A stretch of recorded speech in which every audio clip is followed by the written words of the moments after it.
What's up, Knife Tube? Okay, so I know you guys have been waiting for this for a minute.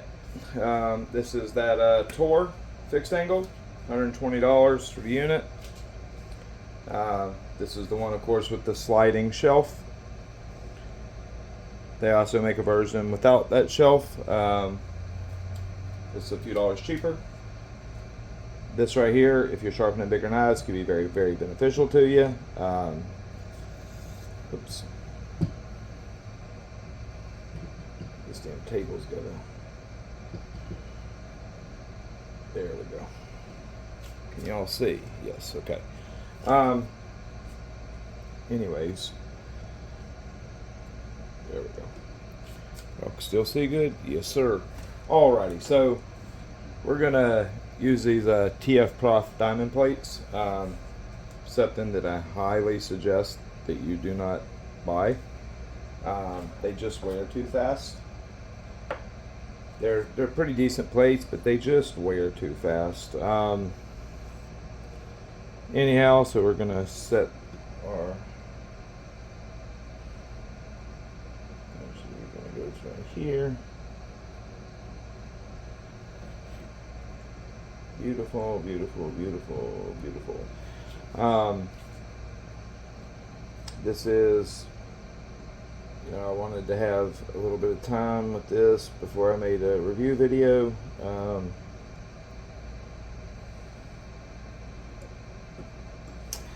This right here is a damn good system. It does have the flaw that I spoke of without having a thickness compensator. That could be annoying. If you're somebody that's going to be sharpening a volume of knives, that might be a real pain in the ass for you. But if you're not sharpening a bunch of knives, it may not be that big of a deal for you. If you're using it to sharpen volume, then yes, it could very well be a fatal flaw. I'm gonna see what I can do to machine an aluminum thickness compensator for this, and if I can come up with something that's relatively easy to machine and that works, easy to install and works well, that's going to be a product that I offer. It will be a high quality piece machined out of 7075 aluminum, so it will be a top quality piece. I've drew up a couple ideas so far. I've got a few ideas. I'm going to make a couple different prototypes and find something that works, and dial it in. And then I know this is a popular system. It's something that's dearly needed because the system otherwise is fantastic. And yeah, that could be something that would benefit a lot of people. So, like I said, we're going to go some old Buck 420 HC, F150, F220, F400, and we're going to finish on F600. And see how this puppy does. Let's do it. Let's do it to it.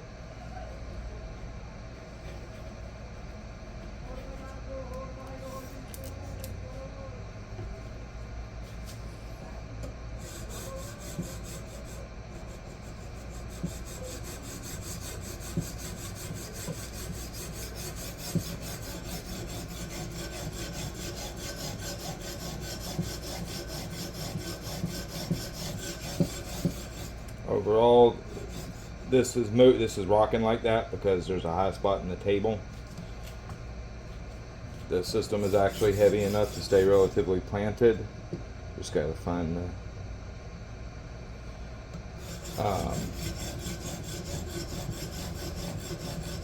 yeah, the system is heavy enough to stay planted. This is not a result of it. This is a result of my table not being flat. That's going to get on my nerves.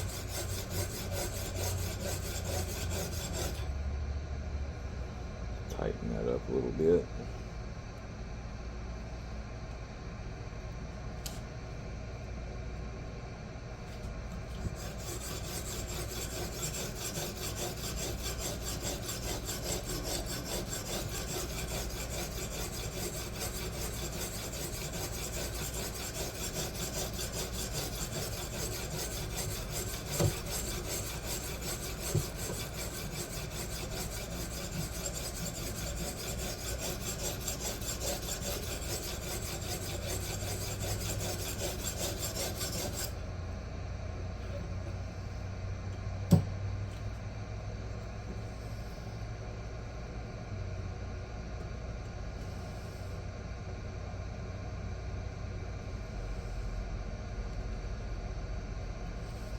Okay. We got it a berth.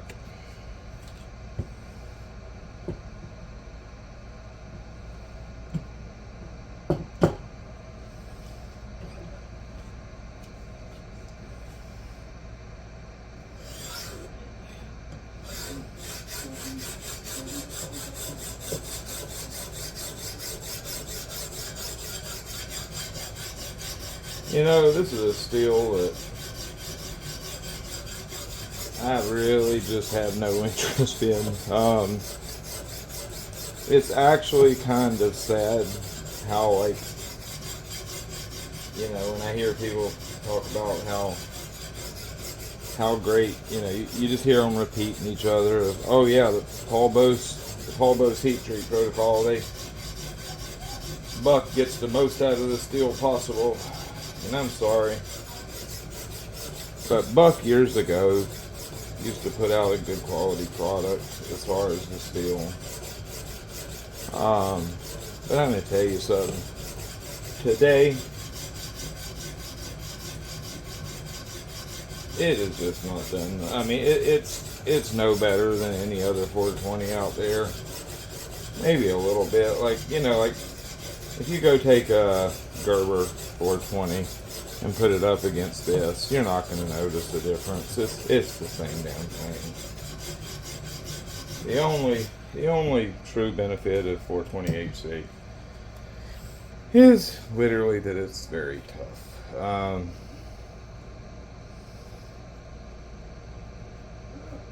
It's just not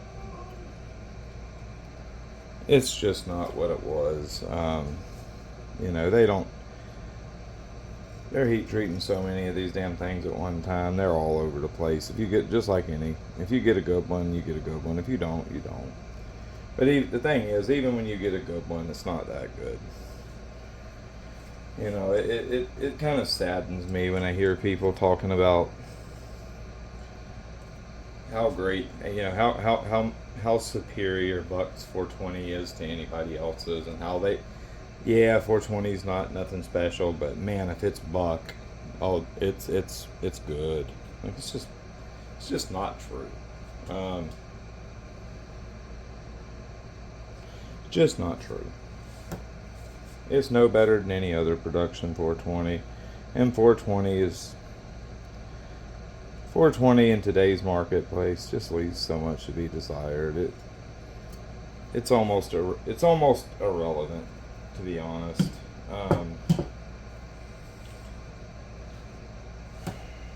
You know, I'm not saying it's necessarily a bad steel, but it really doesn't. It's just, there's so many better options that it's not even funny. You know, they would be much better off changing from 420 over to like something like D2 or going back to their 440. Their 440C back in the day was done pretty daggum good. It performs so much better than this stuff. You know, you get the Buckaroos definitely will. They will sell their souls to tell you how great and how great Buck 420 is, and how wrong you are. It's actually kind of funny on Reddit. You know, man, there's so many of them. Like the Buckaroos is actually a thing. I mean, them guys are serious, buddy. You know, much like your SE boys, and your 1095 is the greatest thing under the sun crowd. Like, and you know, the 1095 is the tough. You know, so tough. It's so great. It's because it's so tough. When they'll argue with you until you blue in the face, but the fact of the matter is, 1095 is not a tough steel by any means. Just coming from somebody who's worked with it, you know, as far as making knives, and it's most certainly not a tough steel. But the 1095 is tough crew will most definitely let you know that it is, and it's the steel. When science factually shows, this isn't speculation, this is scientifically proven. 1095 is in no way, shape, or form a tough steel.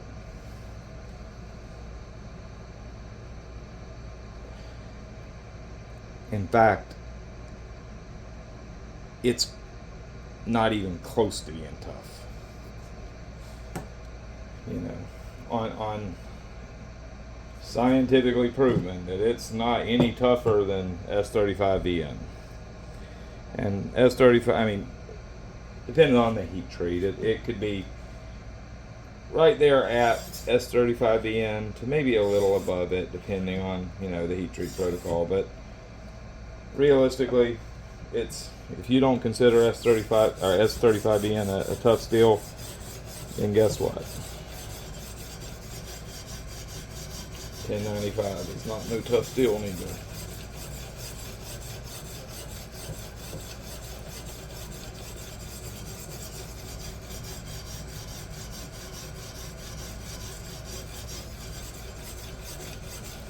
And comparing it to,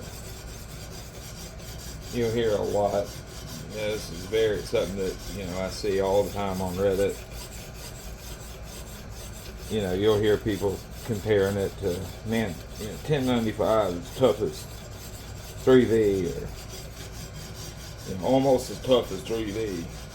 Oh man, really? Not even in the same ballpark. Or it's tough as crew wear.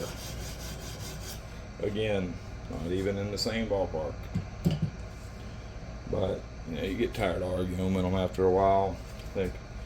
I used to be one that would sit there and fuss on Reddit, argue back and forth with them, for message after message, man. But I'm too old for that stuff anymore. It ain't worth my time. If they want to think 1095 is so tough and that it's the best steel out there, and let them think it. Let them think it. This is the F400 plate. One thing I do really like this stone holder. It's a very good design. But yeah, let them think it. Hell, I don't care. They can believe what they want, whether they're right, wrong. Doesn't matter to me. It used to, but nowadays when somebody's like, no, you're wrong, it's this, I don't even pay attention to it. It's like, if you want to believe that, if you want to believe, what somebody tells you over, literal science, go ahead. And the information's out there. You don't got to look very hard to figure out that 1095 is most certainly not a tough steel.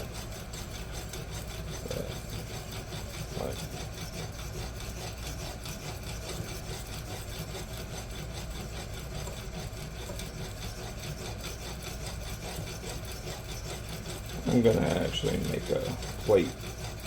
Just drill 2 holes here and lock this down to it. This is actually a really good sharpener, so it's going to have a place. A little bit of mods, build a plate, screw it down to it so it don't move. I love, my KO3, I enjoy it.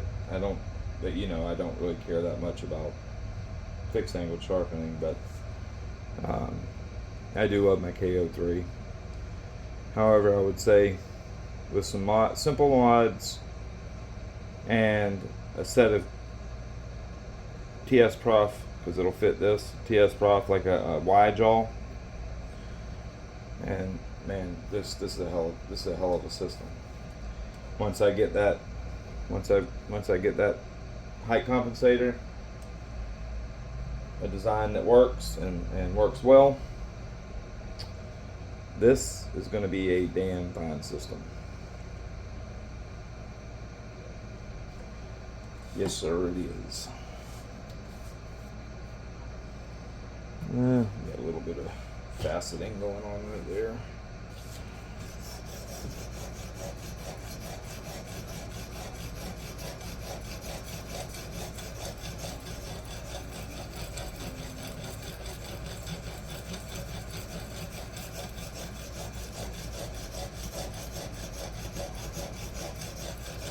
But yeah, it's, you know, there's a lot of old folks out there that, you know, they're 1095 and 420 HC are kind of the goats of steels, and you know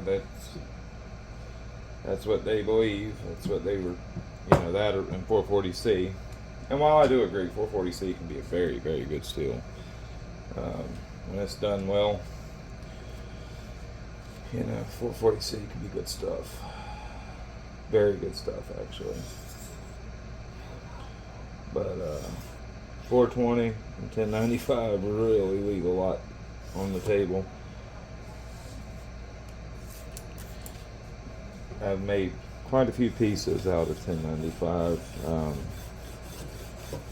You know, just when I was really learning, and you know, that's a very easy steel to work with when you're learning.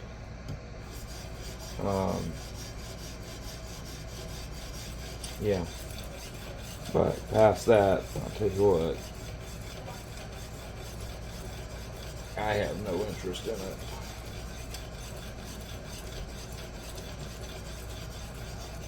There's just so much better out there, and the fact of the matter is, there's so much better out there for, you know, say you're a maker.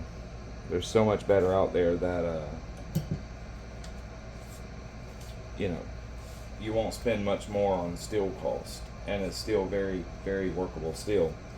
That's easy to work with, even if you're just using like a propane kiln. It you know, you don't need no $3,000 even heat. You know, like I'm blessed to have one, but there's plenty of steels out there that you can work with besides 1095. Just, you know, using a standard propane kiln, and but it does make a good steel to begin on. It's cheap, but again, there's many others that are no more expensive and no harder to work and perform better. Yeah, it's going to end up making you a nicer knife, a higher performing knife in the end. And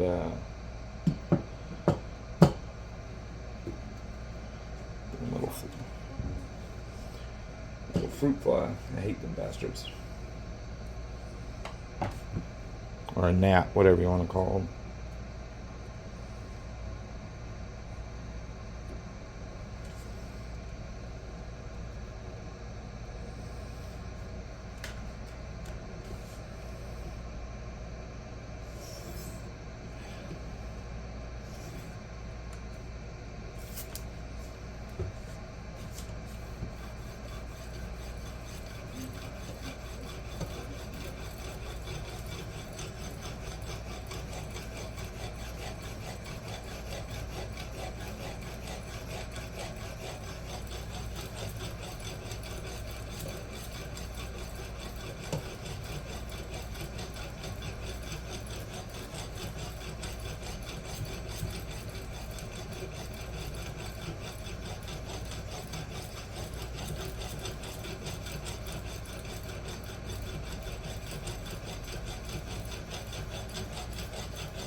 This really could be a very beneficial system without spending a lot of money to a lot of people.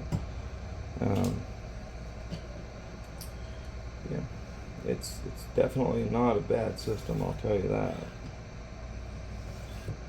And with some simple mods, it's going to be really a capable system.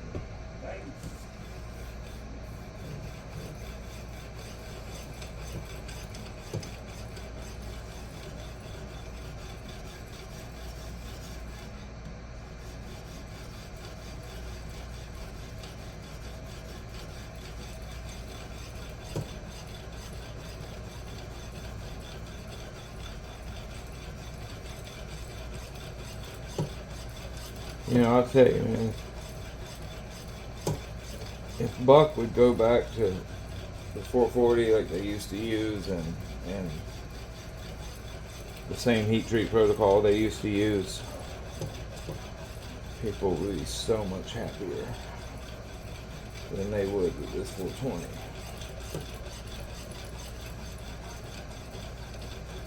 This stuff just has such poor edge retention.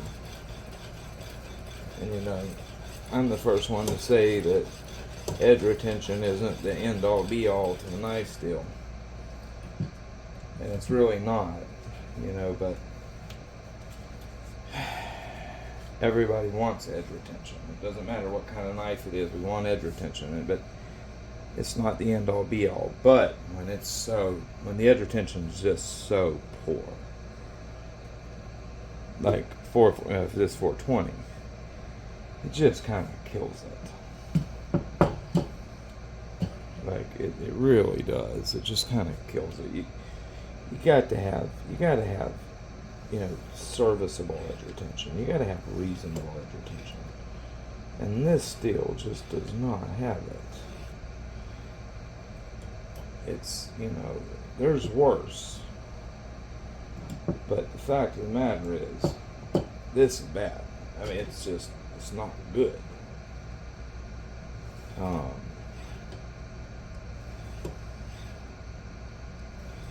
You know, and it's not like these knives are dirt cheap. So,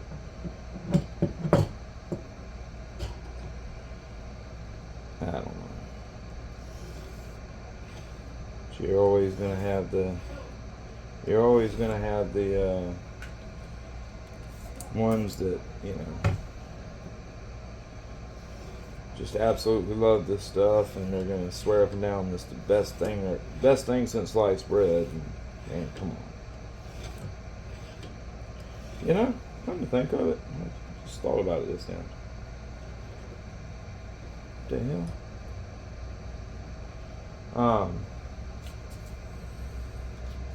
I've never made a knife out of 420. Yeah, I've never made a knife out of 420. Never heat treated it. Never ground it. Actually, I probably have done regrinds on buckboard. I know I have, actually, yeah. So I have ground it, but I've never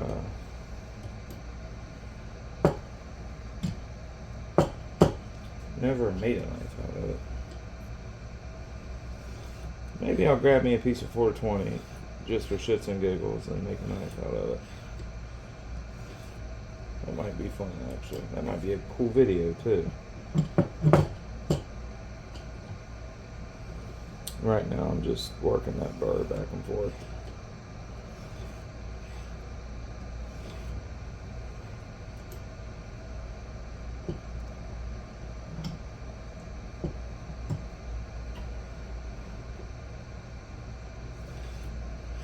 Yeah, I think I'm gonna do that. I'm gonna call up Pops and order me a piece of 420.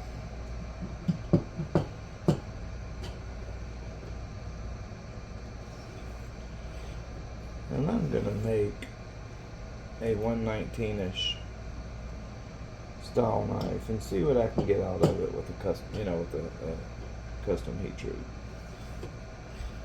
You gotta look up some protocols and see what's out there.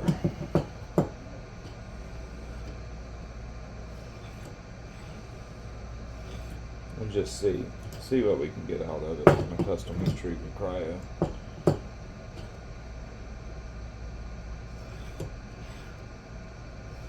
That would be fun.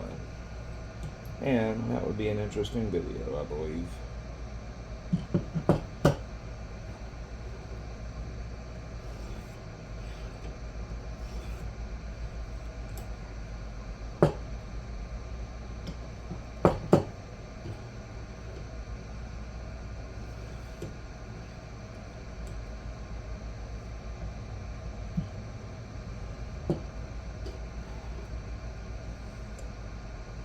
Now we're going to make a deburring, edge leading deburring pass with light, very light pressure. Damn it. I got to tighten that screw up on that stone holder. Yeah, that's got to be tightened, because that's going to happen if I don't.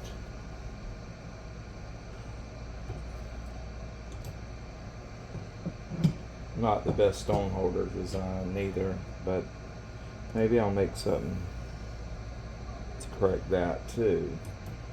A good stone holder would be beneficial as well.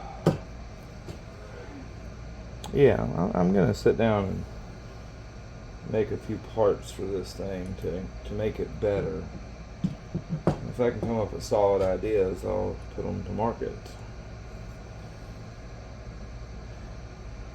As long as I can make them, you know, for a reasonable price.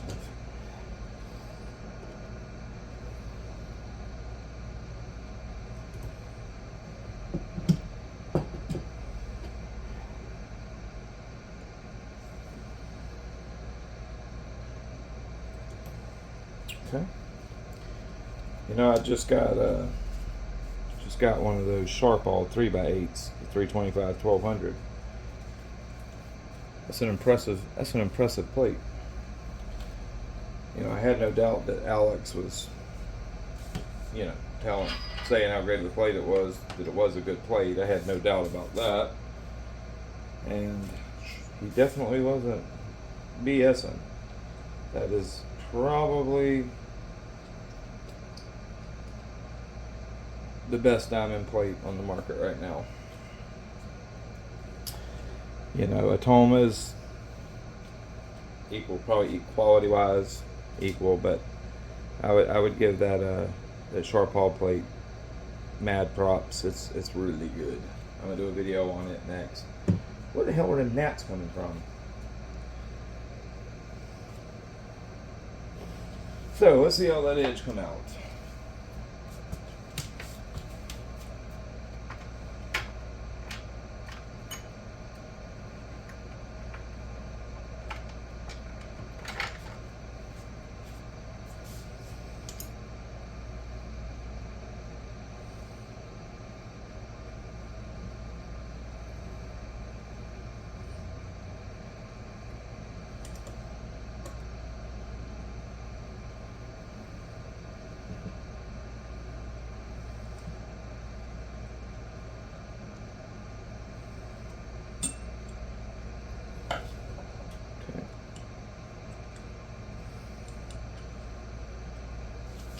Alrighty,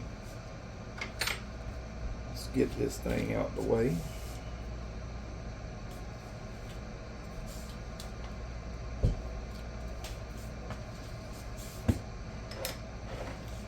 We went 120,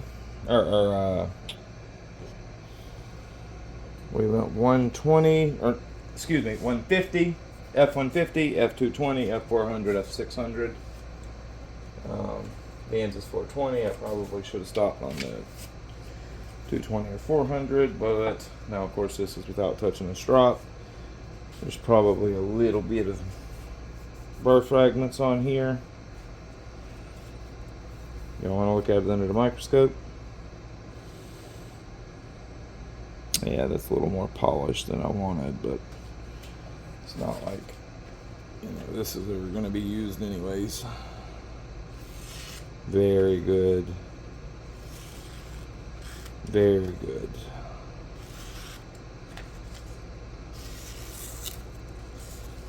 Very good.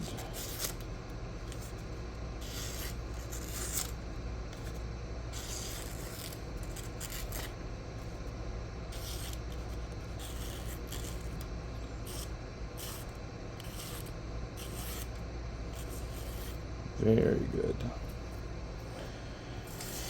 Yeah, did a good job as I would expect.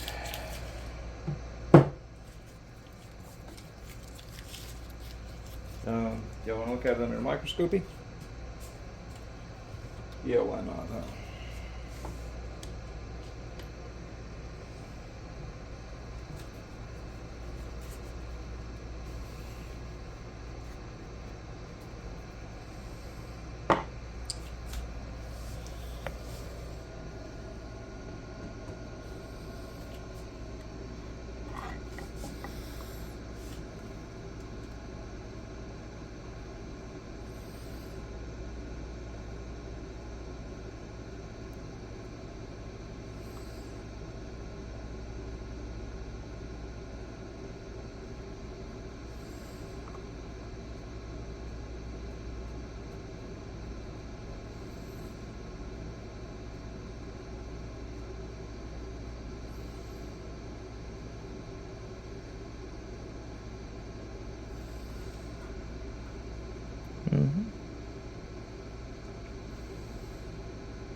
Deburred nicely.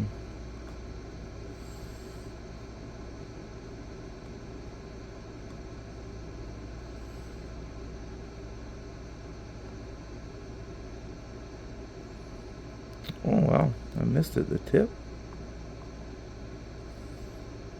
What? I cannot believe it. I cannot believe it. When I just stabbed this in that table just then, I broke that tip off. That's funny.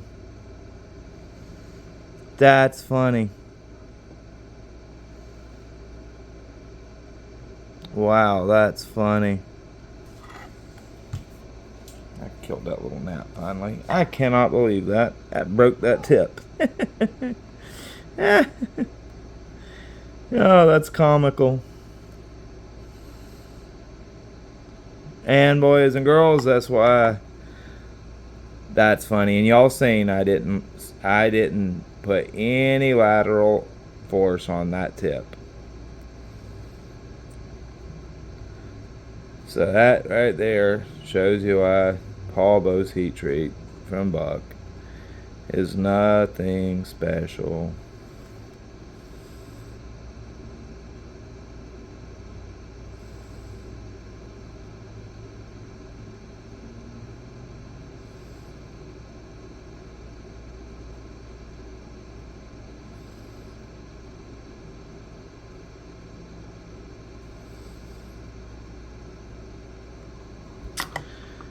You know,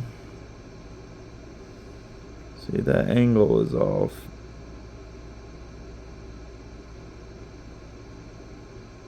Yeah, that angle was off. That's why you see that light line.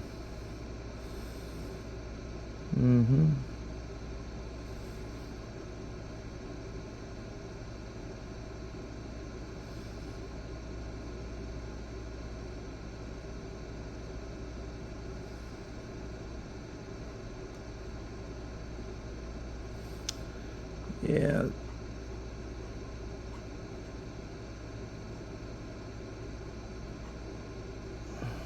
Come on, focus, dadgummit. There we go.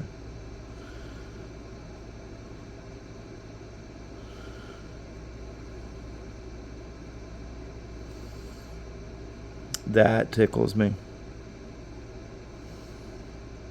That really tickles me.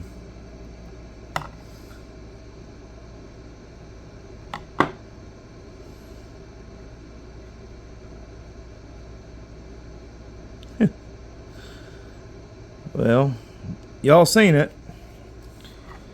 And I'm not gonna lie, I was not, there was no intention of doing that because of, what I was talking about, Paul Bow's heat treat. There was definitely no intention of that. It just worked out. Show y'all what I'm talking about.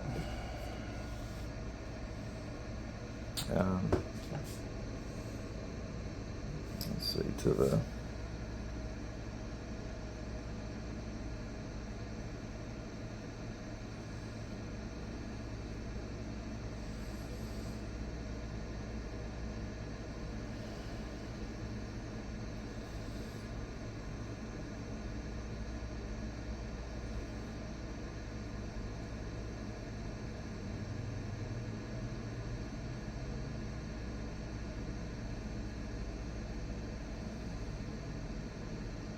this knife was that there was angle difference from side to side. That's why this side here is almost perfect full bevel, but this side you can see that there's some faceting from basically two different scratch patterns, because this side was at a different angle than the other side was. That's exactly what it is. Anyways, Sharpener did a pretty good job. The steel did not. A couple passes on a dry strop. You're going to go slightly over angle. Remove any of them little burr fragments.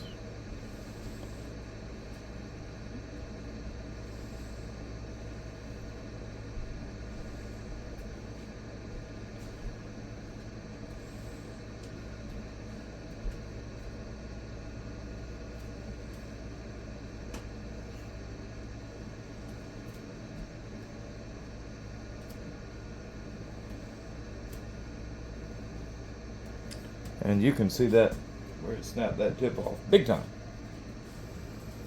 on this side. Big time. Oh hell, let's see.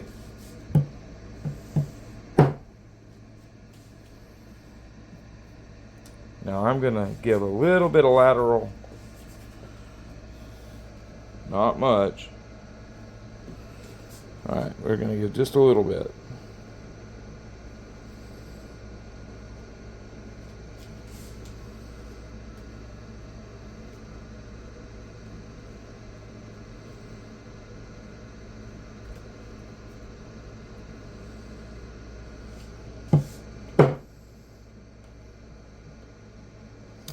And I'm wallowing it back and forth, so I'm not applying a lot of load.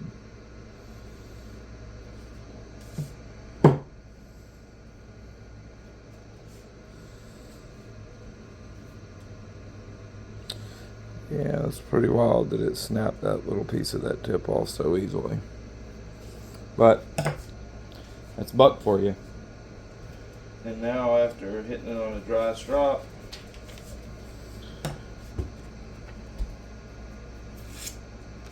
it is a razor.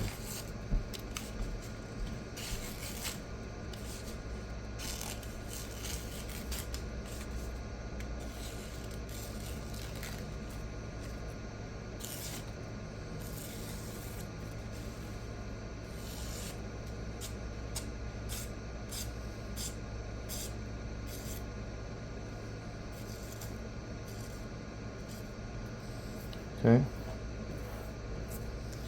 And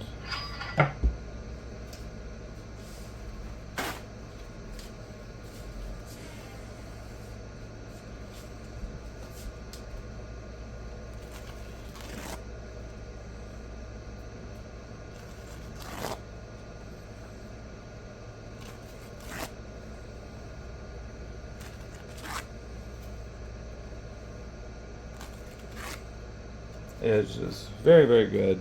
Very, very, very, very sharp. Oh yeah, very sharp, very, very aggressive. A little finer than it should be. This is not, that is too fine of a grit for this steel to perform well. God, I've cut all the hair on my arm off.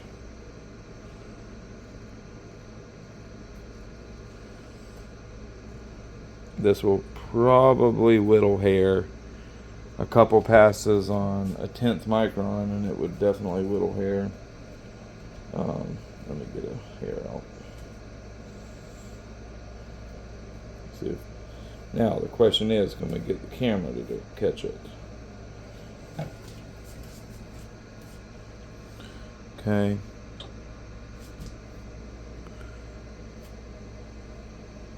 Come on, camera.